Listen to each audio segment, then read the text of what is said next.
we talked about rape, we talked about, forced dependency, and quite a number of things, right? But where we didn't quite finish when we were talking about the laws. So let's quickly see how much we can take and then move on from there.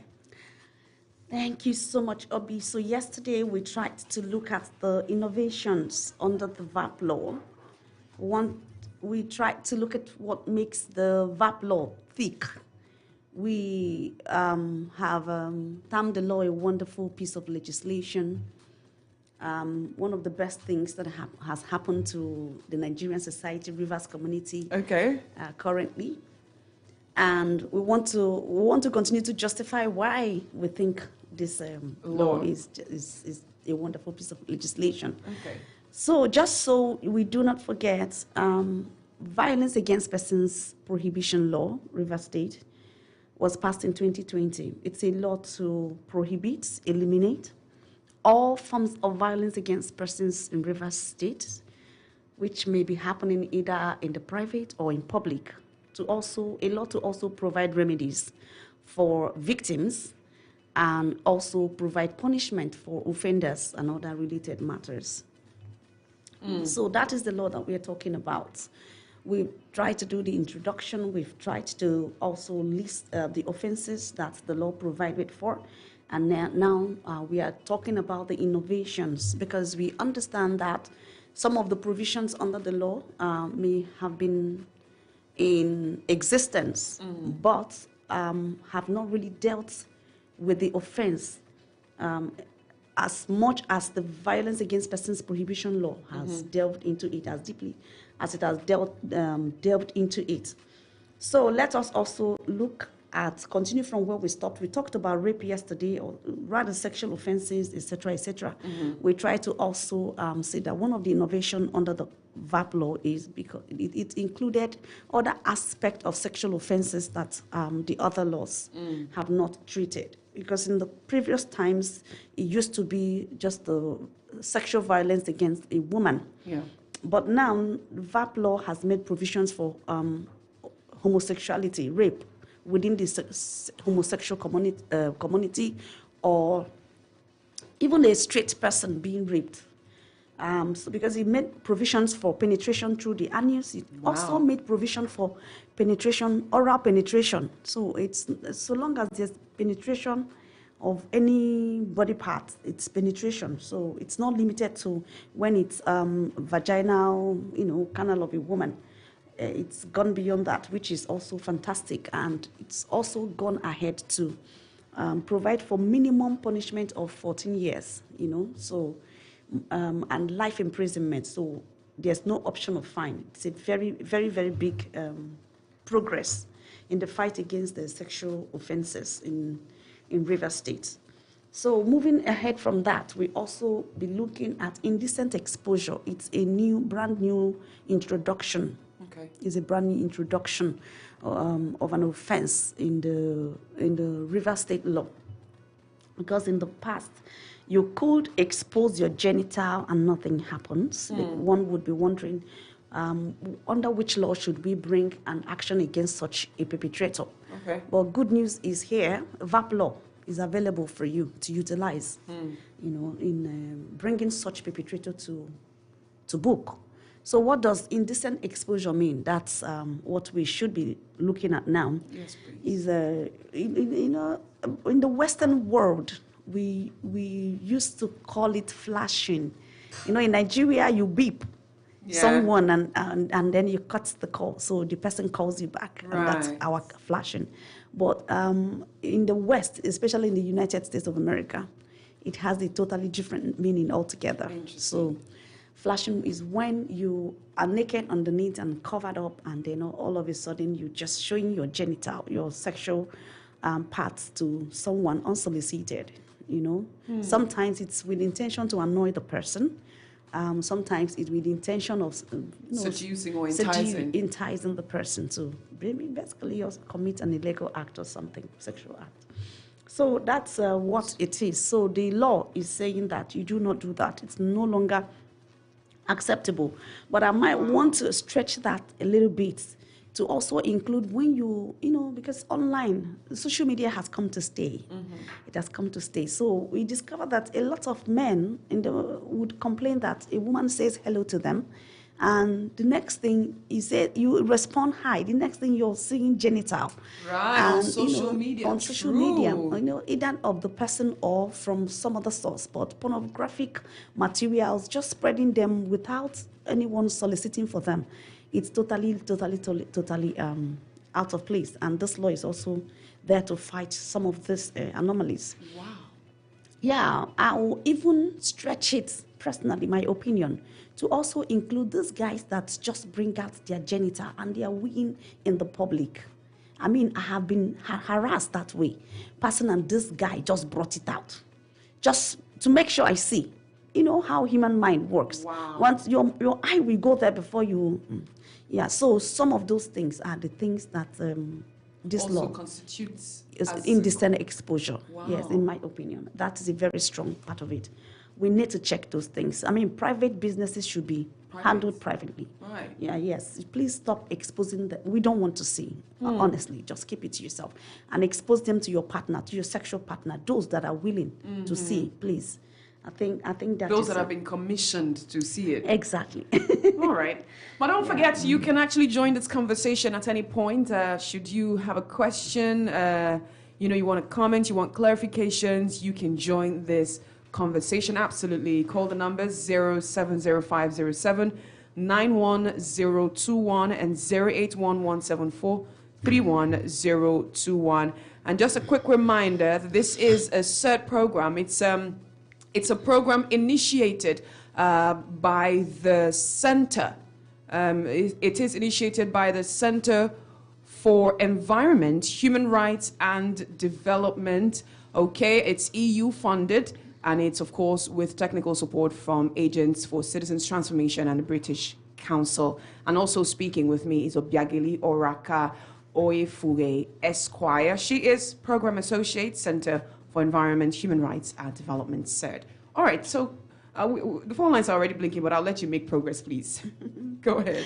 Thank you. There's just so much to talk about this, about today. So I hope we make real progress today. I do hope so too. So the other introduction is that of stalking. Okay. In the past, you might declare love interest in a person, and the person says no, and you just keep hanging around the person. And like we said earlier, it's creepy. So now this law has come to stop this, has come to check this. You are not supposed to be hanging around a person when you know that your presence is offensive to that person. And like I keep saying, I have not seen where someone stalks another for good intentions. Yeah. No, it's always for bad intentions. And most of such rape cases, most rape cases, you might also note that it was preceded by stalking. So it's always better. And all the harmful physical violence that has been meted out by the party who is stalking the other person. Not only that it is creepy, not only that it induces a lot of fear, it also precedes violence that might be very, very injurious. So the law is also trying to stop this.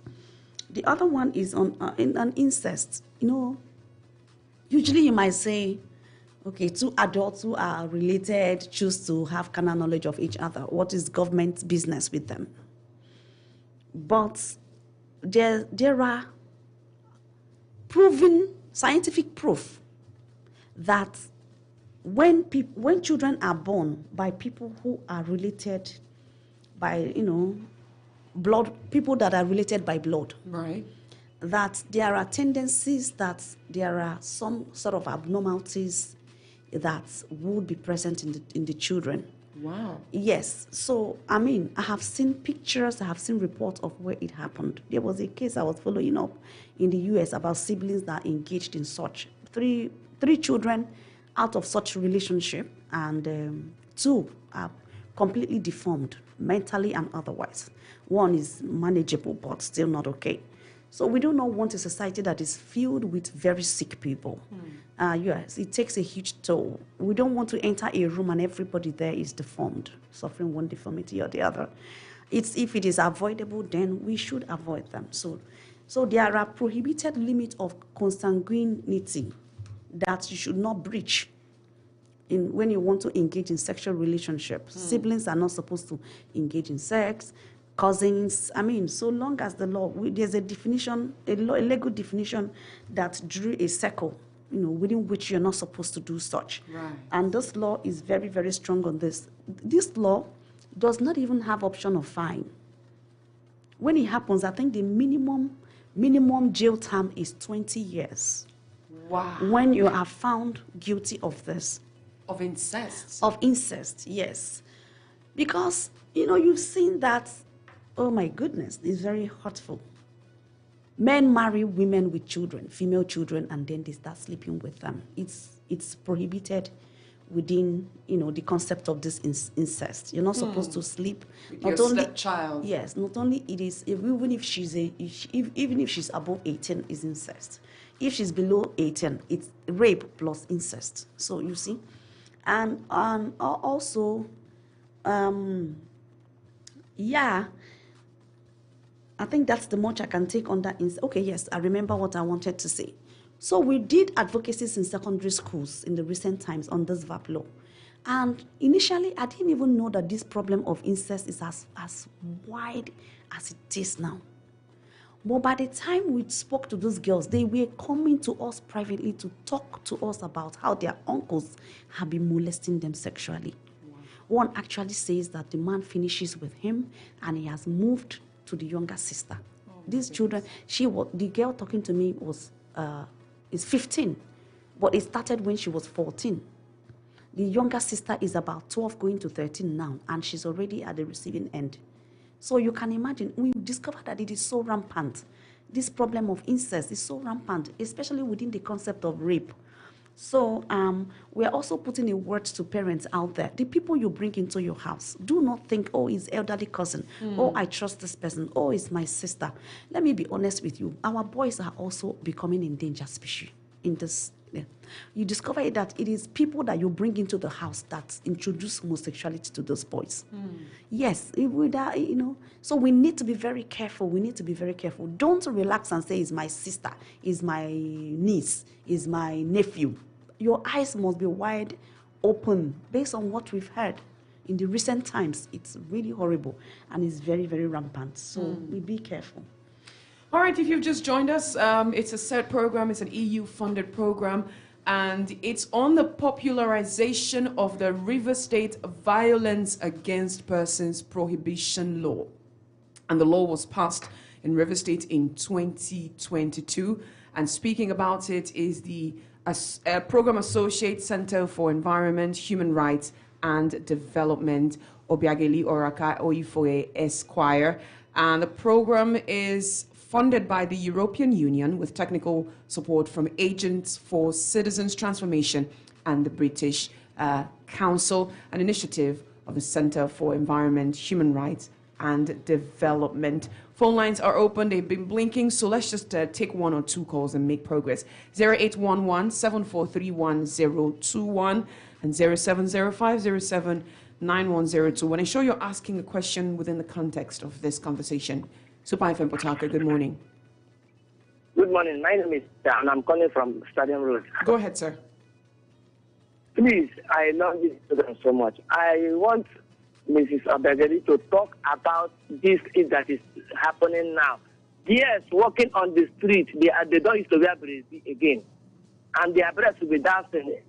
We are a married man. If it takes the grace of God for me to receive such thing on the road, please, let it put to law that yes, must we have brazier, their breasts are dancing on the road. All right, thank you. Thank you so much.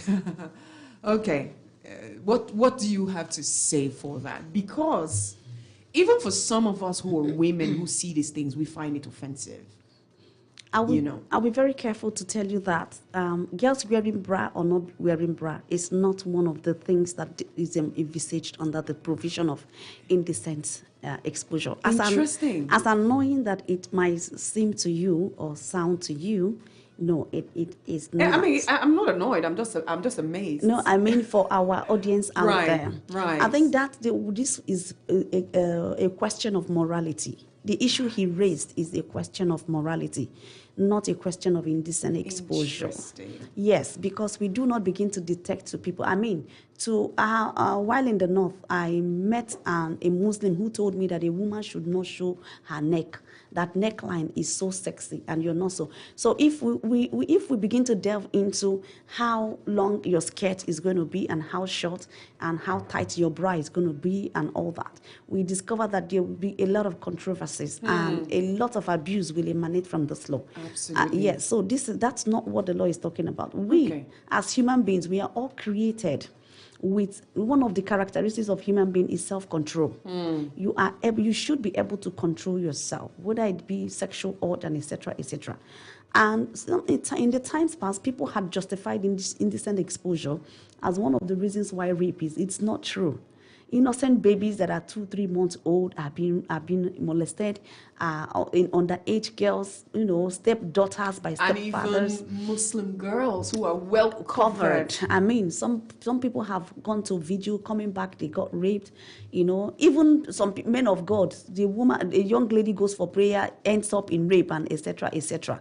So even those that groom girls for such, little girls for such. Yes. So you discover that it has little or no tie to such sexual offenses. You're battling with issue of self-control. I think you need to control yourself. Let me give another example. Okay, hold on. After this one call. Okay. Good morning, Super FM Port Harcourt. Hello, good morning. All right, we lost that one. Please go to your example. Okay, so you have the mannequins out there with the display clothes. Right. Sometimes they are so beautiful, you just like it. Or even you see where they display beautiful phones. If you're an iPhone lover, the thing is out there, Pro Max, you just want to have it. But you do not have the money. And you know that if you touch it, they will label you thief. They might even burn you alive. Right. So, but you exercise restraint and you move on. I think in our society today, certain things you do not want to see. Coming from my house to this place because of a lot of road constructions and bad roads, I didn't drive. I used public transportation. I couldn't breathe. I had to hold my breath. Everywhere is littered with dirt. Do you understand? So there are things we do not want to see, but they are there. They are there. What we do is manage the ones you can manage, ignore the ones you can ignore, speak up. You can keep preaching morality. Young ladies, I think it is more decent for you to dress decently because you are dressed the way you're dressed. That is it. But to say now is the length of skirt and the tightness of bra, no, that's not what this law is talking about. Okay, feel free, join this conversation at any point, ask a question, get clarifications, whatever it is, on the Violence Against Persons Prohibition Law of River State, 0705-079-1021 and 08117431-021. Super FM Port Harcourt. Hello. Good morning, sir. Good morning. What's your name? Where are you calling from? Please. Okay, Mr. Bright calling from the Millennium. Yes, please go ahead. Okay. Please, I have a question for that expert. She's listening. Go ahead. Okay, thank you. Most times our words always make this complaint of exposure of adult private parts to them. So, but most times when we consult some of these legal practitioners, they will start seeking for facts, for evidence. What do we have to prove? And these our words are finished. They are 12, some are 13, some are 10. So I don't know, how do we handle such case? Well, that's a great question. We happen to, Thank you so much. Thank you. Okay, thank you very much for this contribution. The truth is that evidence is part and parcel of the leg of a criminal justice system. Yeah. But the judge that is handling the matter is also not daft. We know that there are times when proof might be impossible. Like you open yourself up and you covered it back. I mean, what is the proof that I have? So it's the judge that would ask questions in the course of examination and cross-examination and in the course of the trial. Evidence will come out. There's a way we ask questions as lawyers. We figure things out, and the judge, they are groomed in their field. they are not novice. They will know. They'll also know when a child of certain age, will begin to manufacture stories. There's a level, there's a limit to the kind of stories they can manufacture based on their age and experiences in life. And under cross-examination, you will discover that the truth will be told. I mean, if our testimony stands firm all through, no change, no, detected lies, etc., etc., we will know that she's been honest all along. All right, let's move on. Let's move on right now. The conversation is getting interesting and quite controversial, but please go ahead. Okay, thank you very much, Obi. Going ahead, we look at also another innovation, what I also term another innovation on the VAP law. I think the VAP law is a progress on the criminal justice system.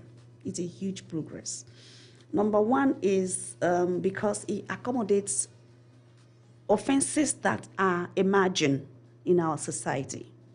And then also because you can file a criminal complaint even when you have already brought an action under VAP. You are not precluded from bringing a criminal complaint, under a criminal code when there's an action already instituted under VAP law. So I think it's a huge progress. Also, because you also have provisions for compensation for victims, which you hardly see under criminal code. Criminal code, an offender, commits an offense, is tried and is sentenced to jail. But under VAP law, you discover that the VAP law wants a victim to be fine. So it takes victims' well-being into serious consideration. So there are times, especially when it comes to sexual offenses, where a perpetrator might be mandated to pay a certain kind of fine to compensation, that's the word, to the victim. That is provided for.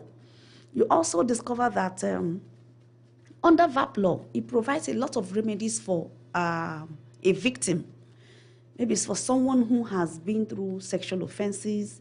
There's provision for counseling. There's provision for medical attention. For those who are also undergoing physical violence in the domestic setting, there's provision of shelter. You move the person away from the environment of abuse and place the person in a safe home where the person is better taken care of, safer. You also have another innovation or progress in the sense that it is not only the police that can prosecute under VAP law. In the criminal code, it is the state that prosecutes, right? But under VAP law, you discover that if the police is not willing to prosecute, Ministry of Social Welfare, which is the coordinating ministry, can go ahead and do what? File for actions. Beyond that, even if the ministry is dragging the leg, a service provider, which is an NGO or law-based organizations, human rights organizations, generally people who have been certified to be service provider can go ahead and file. Can overlook the police and move on? Yes, and move on. Yes, it's a big innovation under VAP law. So we do not need, sometimes police might even want to stall your case. We know what happens. I mean, the limitations they also face as police officers, some of them, as human as they are, might have been doing some of those things. And when it comes before their table, because the law is still in the process of being popularized, they would be like, is this one? Why you want somebody to go and spend 3 years in jail and all that? That human aspect may begin to play up. Or, madam, this is domestic affair. They're like they used to tell women who come to complain about, abuse by husbands. But in this case, if it happens, you can go straight and get your remedies in court. If you want the matter to get to the court, you can go ahead and file. You don't need to wait for them to make up their minds. Okay. Yes. And also, we also look at another innovation within the confine of harmful traditional practices. So in the past, we discovered that things like female genital mutilation, we keep condemning some traditional practices. But right now, harmful traditional practices such as female genital mutilation, there's a law out there for it. So it is not something that you want to begin to wonder whether if I do it, will I get away with it or not. It's very certain now that you will not get away with it. Right. You know, and the law has a reason. The government has a reason why it sees this as a very big issue. So yes, the other very beautiful innovation is the sex offenders register. Okay. So now, it is not enough that you are convicted for sexual offenses. Now, there's what the VAP law mandates the Ministry of Social Welfare and Rehabilitation to set up a sex offenders register where once you're convicted of sexual offenses, your name enters the register. And it's advertised online.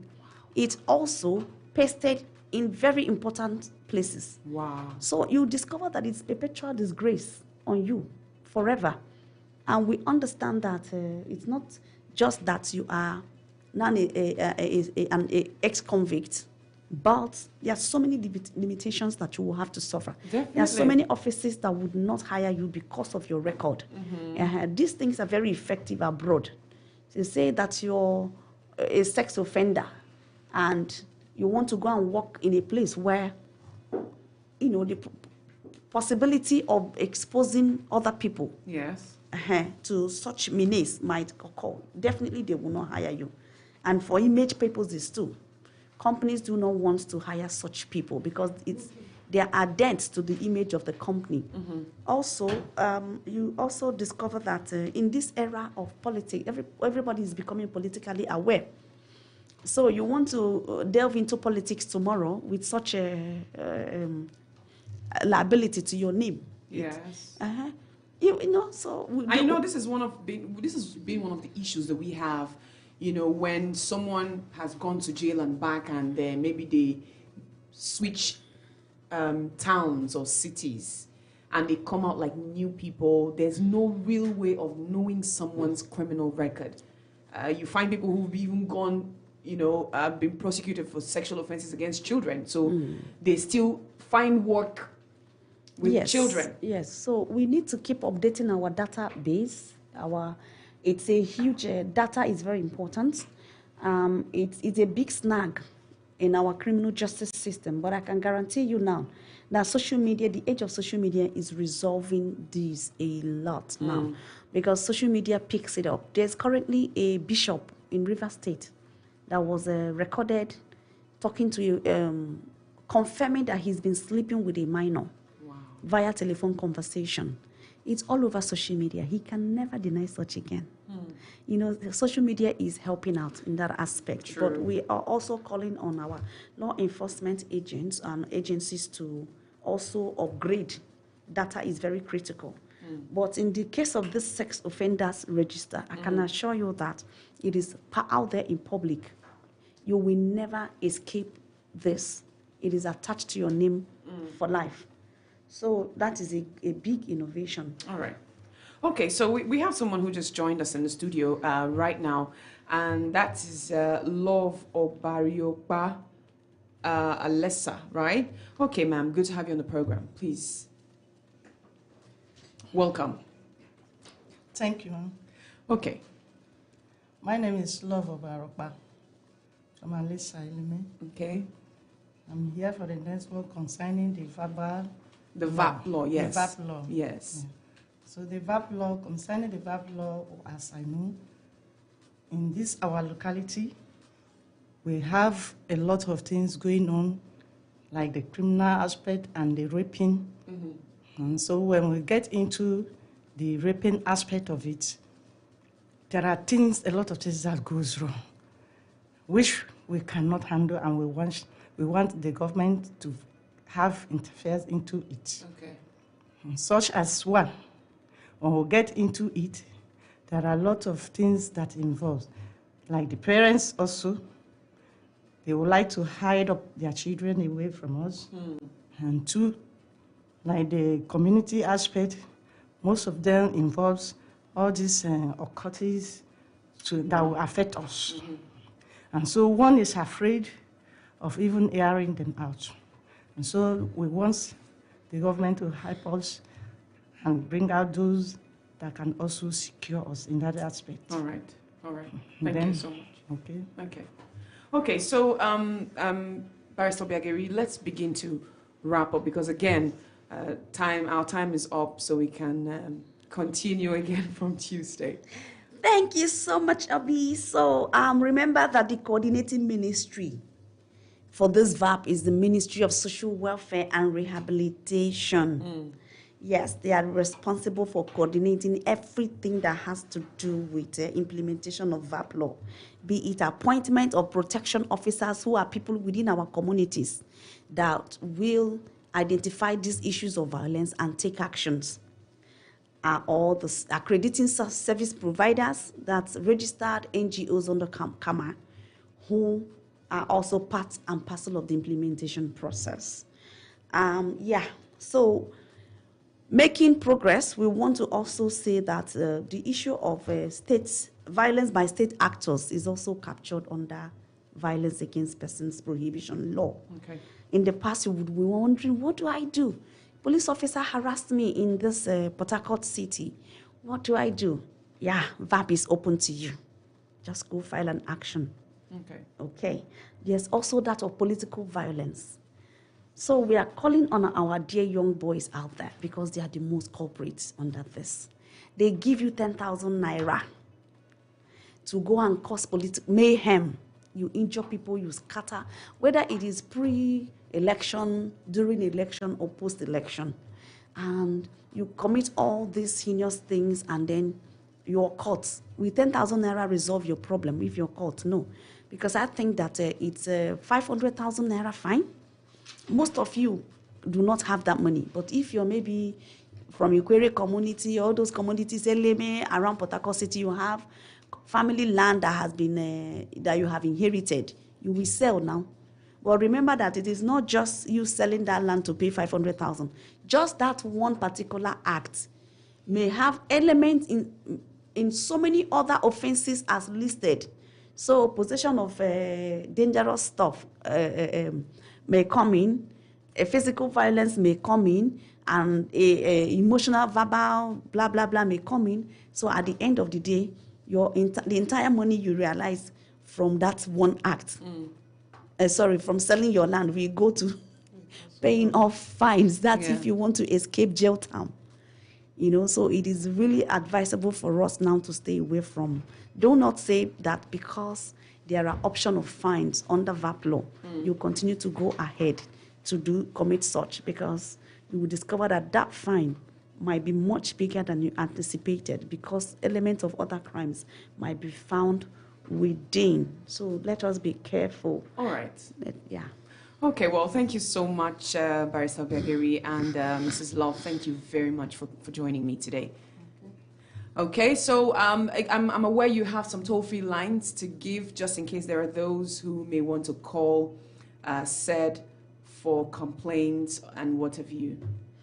Yes, so there's a toll-free line that Center for Environment, Human Rights and Development has come up with. Remember, it is toll-free. You are not expected to pay to make this call. So you call, your bill is on us. So anytime you notice any form of violence against person happening within your community, do not hesitate to call this. Remember that we are the society's watch. Remember that we are brothers and sisters keeper. Do not ignore. Call 080 0200 500 and SAID will definitely intervene. Let me repeat the number again. 080 020 00 500. Visit our Facebook handle at cehrd.dev. Website is cehrd.org.ng. Please stay in touch. All right. Thank you very, very much, ladies, for your time. And I look forward to us doing this again on Tuesday. Okay. Thank you so much, Obi. It's always a pleasure. All right. Thank you for listening. And join us on Tuesday, 9 a.m. But there are more interesting things are lined up for you from now till shutdown. So don't change the dial. Super 93.3 FM Port Harcourt. Quick music break, and then we'll bring in Earn for Life. Do not touch it. It's Prince Emmanuel on this one, and he says, "Who goes that man?" We know what you want and how you want it. We are Super FM. Yeah!